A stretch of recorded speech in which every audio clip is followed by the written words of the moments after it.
kabaro, good morning. So, andito na naman tayo gagawa ulit ng panibagong video. Papakita ko sa inyo paano mag-update ng test natin, yung weekly update. Yung type specific na GRC 9201, yung test namin dito on board is na GRC 9201, yung bagong model ng test ng GRC. So, tuturo ko sa inyo yung paano yung procedure namin dito on board, kasi iba-iba naman ang procedure, no, ginagawa sa barko. Nakadepende doon sa kung sino yung supplier nyo ng updates or supplier ng updates nyo. Sa amin, in our case, yung CMAP, nagamit namin na format ng chart, hindi yung EBCS. So pag CMAP, sa mga wala pang idea, almost lahat ng charts ng buong mundo, no, ng buong bansa nakalagay na doon sa loob ng database ng CMAP, except na lang sa China, India at saka Thailand, saka mga ibang ports, no? May ilang India at saka Thailand na lang yata ang hindi kasali na hindi na nilagay yung chart nila sa CMAP. Kung may biyahe kayong China, in India, re-request nyo isa-isa yung mga affected charge lang, no? Affected charge sa voyage ninyo. So yun lang naman. Tapos yun, papakita ko sa inyo kung paano mag-update. May ginagamit kaming software dito, tinatawag siyang IMS or Integrated Maritime Suite or Suite, like this. So yan mga kabaro, papakita ko sa inyo kung paano maka-receive at apply ng update. At yun. So mga kabaro, ito na nga yung ginagamit namin na software dito sa barko. Dito na kami nakaka-receive ng updates, weekly updates ng ICTIS natin online. Di na natin kailangan mag-request ng update sa chart provider. Automatic na nila sinesend sa atin dito through sa IMS software na ito, itong software na ito.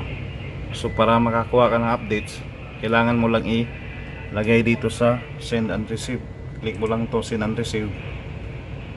Yan, lalabas yan ulit. Yan, lalabas yung ganyan. Ito yung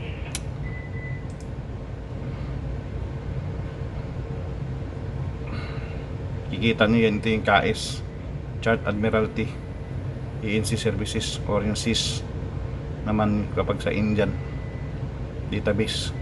Ayan, current database natin, number niya is 984. Saka yan, yung catalog niya is 984. Update, latest update February 24, now is February 25. So saka yung nakikita niyo yung voyage planner niya 1059, dalawa sila. At kasama na nito itong nakikita niyo NTM sync na yan. Ito yung mga notice to mariner na update. Tapos yung full sync, lahat na, pati yung ENC kapag may mga cancelled or withdrawn charge, yan, kasama na yan sa full sync na yan. After mo click mo yan dito, send receive, yan, click mo yan, tapos maglo-loading yan dito mga kabaro. Yan, maglo-loading yan, naghahanap yan siya ng updates yan. Yan,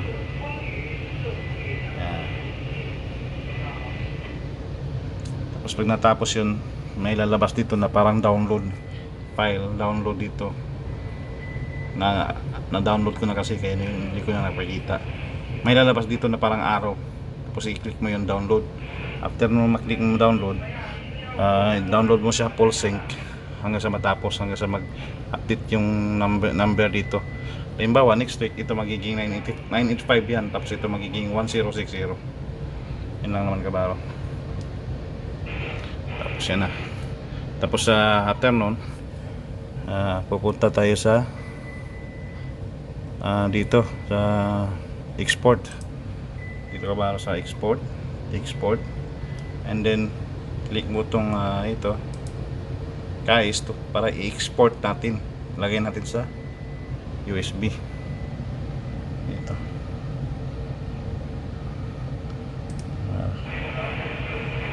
Hindi ko pa yata natibura yung sa USB.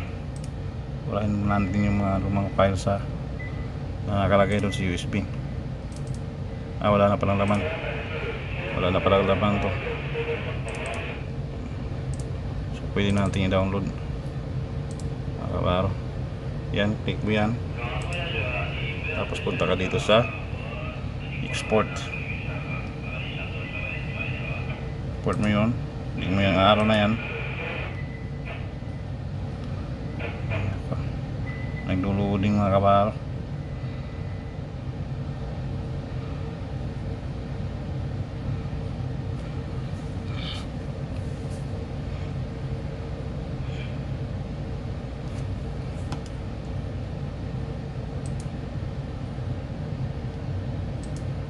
Nako. So ayan na nga mga kabaro, putol yung video natin kasi naghang yung computer. So ngayon paano mag-export? Balik tayo dito, no? Click mo lang tong export na to, nakalagay button na to. Click mo yan. Tapos i-click mo tong ito KS, ito yung database. Tapos punta ka dito sa baba, nakalagay export database and updates. So click mo yan, itong arrow na to, drop down arrow, tapos full sync. Tapos hanapin mo yung USB mo, USB. Tapos save mo dito sa may KS folder. Yan. Tapos click mo yung select folder. Yan. Yan mga kabaro, da-download na siya. So medyo matagal yan. So ikakat ko lang muna yung video para hindi sayang yung oras natin. 3.2 GB kasi yan eh. 3.4 GB kasi no? Yan, no? Kasi lahat ng chart ng buong mundo kasali na dyan, kasama na sa loob. Database kasi yan. Naka-experience naman ako ng CMAP dati, yung lumang style. Yung database nung pinapadala lang nila sa barko, yung CD, yung DVD. So yun, nare-receive ko yung DVD kapag nasa puerto lang. Ito, hindi na, weekly talaga. Dati, yung database is pinapadala nila sa barko. Kung kailan makarating yung barko sa puerto, saka muna ma-receive yung pinaka-latest na database. Ang ginagawa lang sa barko noon is yung weekly updates lang, yung notice to mariner lang, yung mga correction ng charts. Pero yung database, yung database kasi, yung laman noon is yung mga chart, ANC, at saka yung mga withdraw na charts or yung mga new charts, yun yung mga laman noon, kaya na-update yun, yung database. Dito, weekly na talaga, database at saka yung weekly update, pinagsama na weekly. Dati sa lumang style na DVD pa yung pinapadala nila, is weekly update lang ginagawa. Mag-update ka lang ng database once na ma-receive mo yung CD or DVD dun sa puerto, sa port kung saan kayo. Ayan na mga kabaro. Ayan, medyo matagal yan, puputulin mo yung video. So ayan na mga kabaro, na-export na yung database. Ayan na siya sa loob ng folder. Next na gagawin natin is i-export naman natin yung voyage planner. Ito, yung voyage planner nga pala kabaro, additional feature to ng chart provider, ng chart agent. Itong purpose nitong voyage planner is ito yung ina-update niya yung i-save natin sa USB, tapos punta sa Voyager, actually Voyage, and then you click to select folder. Yan, start. Mabilis lang yan kasi counting memory, ano lang yung data niya, 297 megabytes lang. Yan, nagda-download na siya. Purpose niyan is additional feature yan ng chart agent o yung chart provider, para ma-update niya yung mga ports information ng IME software na to. Tsaka yung sa EGDIS, ayan na, mabilis lang siya, andyan na siya. Tsaka kasama na rin yung ibang notice to mariner at yung pinakamahalaga is yung TNP sa yung TNP kasi, di ba, sa pagkakaalam natin is hindi lahat ng local hydrographic offices nagpo-provide ng TNP sa ENC nila. So, ang ginagawa ng voyage planner na to ng chart agent, lahat ng mga local hydrographic office na hindi naglagay ng TNP sa ENC nila, sila na mismo ang naglalagay. Sila na mismo ang naglalagay ng update ng TNP. Kaya sinasama na nila dito sa weekly update din ng chart natin. So, no need na natin mag-manual plot ng TNP sa chart. Kasi ginagawa ng ibang kumpanya, katulad ng previous company ko, is talagang minamanual ko yung pag-plot ng TNP. Kapag yung local IHO, hindi sinasali nila yung not IHO, yung local hydrographic office, hindi nila sinasali yung TNP updates. So sa our case ngayon, nakasali na siya sa update kasi ina-update na mismo ng chart agent, sila na mismo nag-incorporate dun sa weekly update. So yan mga kabarol, natapos na natin ma-export yung KAIS, yung database at saka yung voyage planner. Now is yung license naman. Click lang natin to, export license permit and licenses and permit. So just click mo lang to, and punta ka dito sa USB drive mo, punta ka dito at click mo yung license folder, select folder, at yan, mabilis lang yan. Nandito na lahat yung license mo. Itong seatnavig is yung para sa emergency laptop namin. Just in case masira o mawalan yung power yung yung dalawang ICDs natin, meron tayong backup na laptop. Ito naman license ng IMS mismo, itong software na to. Ito. At itong dalawa naman ang sa ICDs. So, ayan, pwede na tayo mag-update dun sa ICDs natin mga kabaro. So ngayon mga kabaro, dito na tayo sa ICDs natin. Ito yung model ng ICDs natin, yung GRC yan, bagong model, parang Transas. Kung sino yung manakagamit ng Transas, kinopia lang nila ito, parang kinopia lang nila yung Transas. So ngayon nakasalpak na yung USB dyan. So i-unload lang muna natin yung route.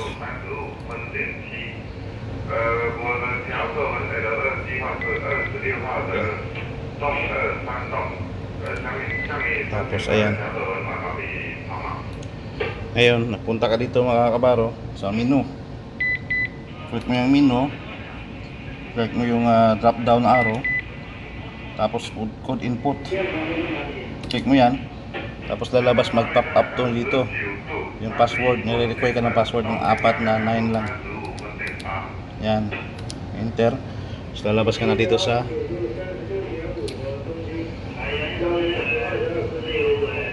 menu. Yan mga kabaro. So ayan, dito sa route planning, pupunta ka sa chart maintenance. Ayan, click mo yan, chart maintenance. ICDIS 92 GRC 9201 to model natin mga kabaro Tapos punta ka dito kabaro sa import update charts muna. Click mo yan. Tapos CMAP. Pag EBC is dito. Pag CMAP, since we are using CMAP, dito tayo. Click mo yung CMAP. Tapos mga kabaro, click mo yung search. So ito yung ngayong current na database na naka-upload sa ICDIS 983, at yung voyage planner niya is 1058. Yan po. Ngayon, mamaya magbago yan once na ma-update na natin yung ICDIS. Search para ma-update mo, mag-start ka ng update, search automatically yung USB drive. Ito yung USB drive removable disk F. May alarma na naman yung binwas natin. Kabaro. Tapos click mo yan, search. Tapos lalabas na yung nakasave na database sa USB. Ito yung 984 at saka 1059. Yung naka-install ngayon is 983 at saka 1058. So unahin muna natin yung database na KAIS. Unang-unang mong gagawin is i-check signature mo mga kabaro. check signature. Ayan, maglo-loading yan. Puputulin ko muna yung video kasi matagal-tagal yan. 3.4 GB yan kabaro eh. So yan mga kabaro. Tapos lang mag-check ng signature para ma-ensure natin na legit yung file na natin. Ayan, yung gawin is register database ka na. Ayan na, click mo yung register database. Yan, would you like to copy it? Yes. Ito mga kabaro, nakadepende sa sistema nyo kung saan nyo. Ito sa amin nakasave sa local disk drive D. Tapos punta ka sa MFD. Pero karamihan ng ganito lang, parehas lang yan. Data. Tapos punta ka dito sa CM93. Tapos KS. Click mo yan and then okay. Ayan. Nag-start na siya mag-download mga kabaro. So puputulin natin ulit yung video kasi medyo matagal yan. Ayan kabaro, okay na. Tapos na yung database natin na KS. Yes mo lang to. Yan. Tapos okay na. Punta ka naman sa Voyager Planner. Hindi, wala pa. Lalabas pa. May magpa-pop up pa yan na window dyan. Yan. Sinabi niya, database registration update was successful. So now, punta ka na sa Voyager Planner. Ito. Check signature. Mabilis lang to kasi maliit lang naman to. Tayo na lang natin.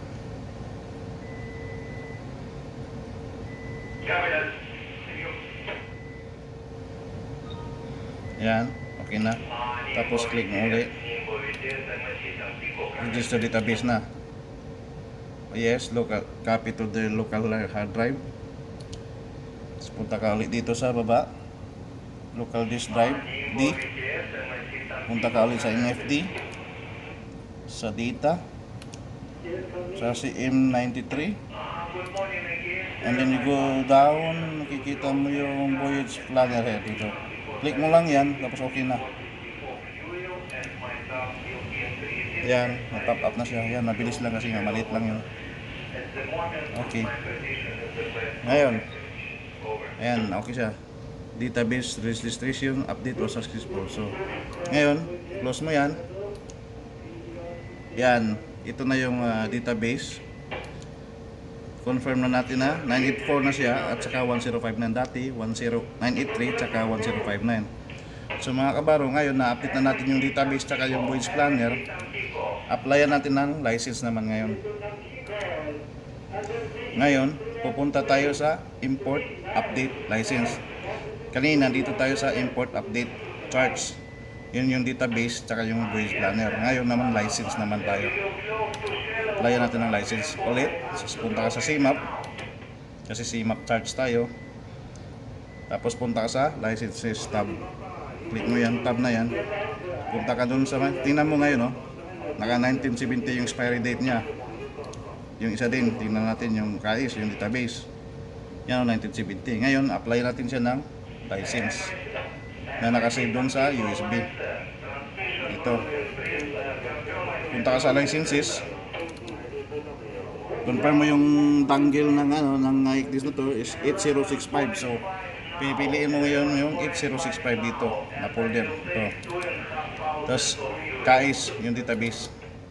Tapos yan. Click mo, open. Yan.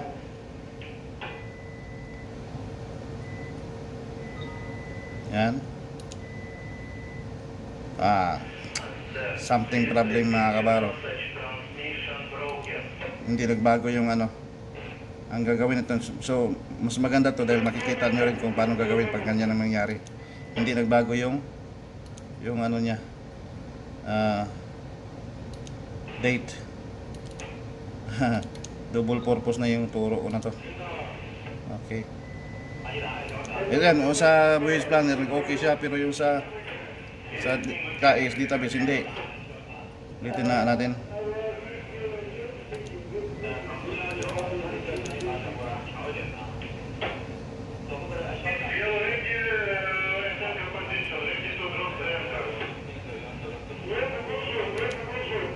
Wala, ayaw tuloy. So wala, ganun pa rin mga kabaro. Yung license date hindi pa rin nagbago. Ang gagawin yan is ganito. Kaya double purpose na to, no? Additional information na rin para sa inyo. Kapag ganoon mangyayari kabaro, hindi nagbago yung license, ang gagawin nyo is pupunta kayo ulit dito ulit, sa import update, CMAP ulit. Ang gagawin mo kabaro, itong database na to, i-unregister natin yan. I-unregister. Yes. Ito rin i-unregister natin. Yes. Ngayon, i-import natin uli mga kabaro. I-apply natin uli yung database na yun, yung dalawa. Ito ulit. Hindi na natin kailangan mag-check signature kasi na-check na natin kanina yan. Diretso na tayo sa register database ngayon. So, punta kayo ulit yun. Local D. Same procedure. NFD. Data. CM93. Guys.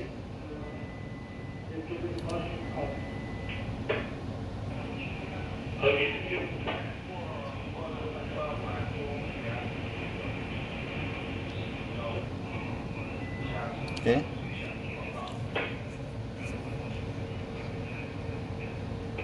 Yan, puputulin muna natin. Ayan na ulit mga kabaro, tapos na siya. Data registration was successful. And then tayo mo yung may mag-pop up ulit.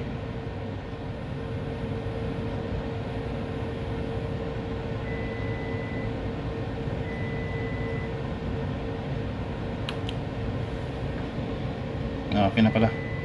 So ngayon next, i-update natin yung voyage planner, no? Yan. Click mo lang agad. Tapos punta ka rin ulit dito sa D, MFD, data, CM93. Punta ka sa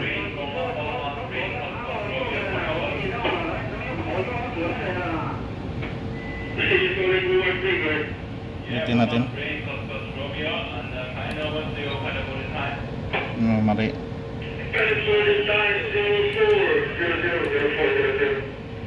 Register database. Yes.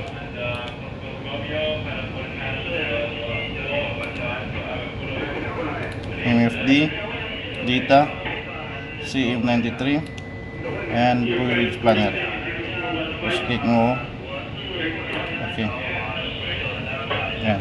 Mabilis lang yan. Yan. Nagalaman naman.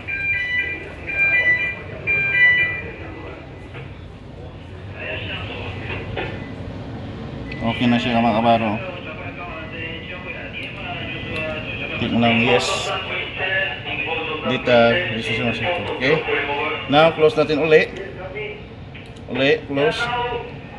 Back. Punta tayo ulit sa license mga kabaro. Tapos click mo ulit yung CMAP. Punta ka sa licenses tab. Dito na yung database natin, yung dalawa. Yung license tab na, punta ka na. Tapos tingnan mo yung database natin, 9H4, walang license, diba? So ngayon, i-import na natin ulit yung license dito. Import from file. Punta sa dito. Make sure natin na kais yan. Yan. Tapos yan yung license niya. Password. Double click mo lang yan.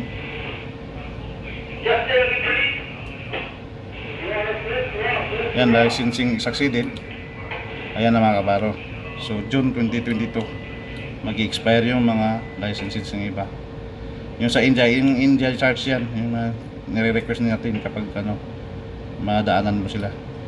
Ito yung mga Samsung Soiro Face, yan mga na yan. December 2022 pa. Yung buong mundo ng chart ng ibang mundo. Pwera na lang sa India. Ayun, next, update yung voyage planner. Wala rin siyang license, no? Lagyan natin siya ng license. Click mo to 8065 voyage planner. Tapos double click nito. Okay na. Yan, meron na siya. So okay na tayo mga kabaro. Tapos na tayo mag-update ng Eclipse natin, no? May license na siya. Yung database natin, meron na rin siyang license. So i-close natin. Close din natin yan. Ginagawa ko kabaro, after ko mag-update, nire-restart ko yung ICDIS kasi kailangan natin i-restart yung ICDIS kasi powered by Windows lang dito, computer lang dito, so need natin i-restart yung ICDIS, no? So gagawin mo yun, pindutin mo lang yung power. Yan, power button. Isang beses lang. Yan, nagpo-close na yan siya. Yan. Yan mga kabaro.